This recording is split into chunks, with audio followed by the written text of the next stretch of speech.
chỉ phụ dùng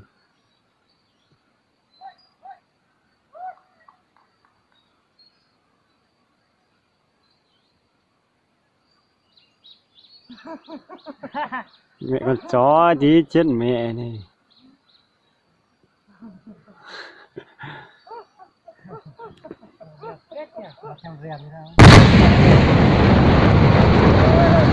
Ui dồi ôi.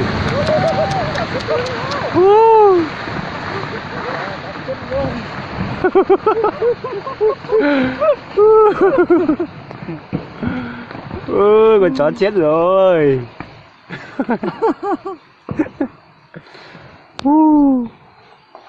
Cái vật tao. Chó to thôi.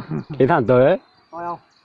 Con này không to thì vỡ mật. Ừ, nó không chết là nó chảy xuống dưới đây đấy. Kiểu gì cũng không thoát được.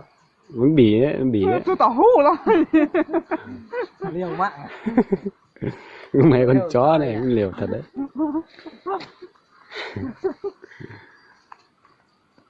Anh cứ nó vùng.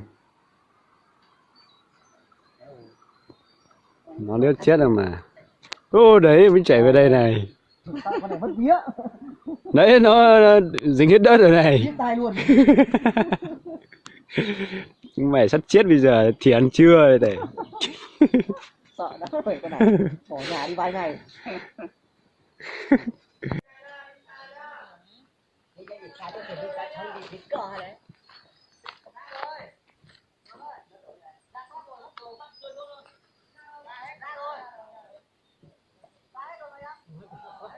Mưa ghé cái đó, suốt đi tỏi thả nữa. Nó té phải sao ấy mà lo thì cả tàu bất trùng tàu lắm. Chứ là Ô, tí này là tí con ơi. thế hành hết lại rồi, một con lứa thì chắc tới luôn hết à.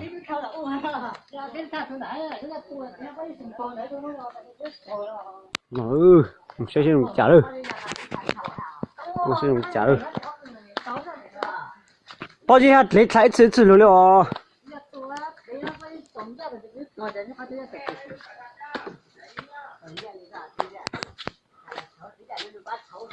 lên lúc nó chót làm đủ họ.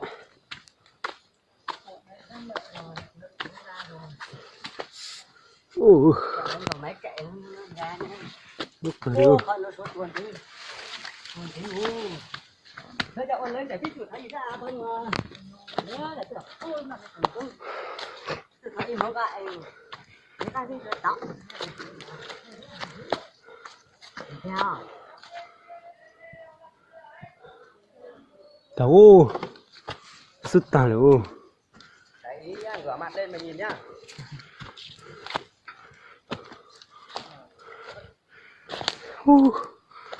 Tao.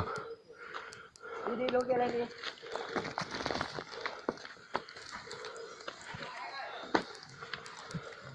Ơi.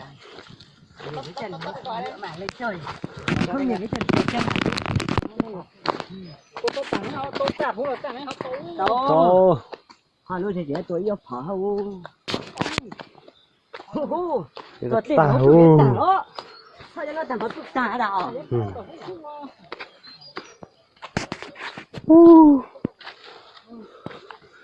Hình được ta luôn.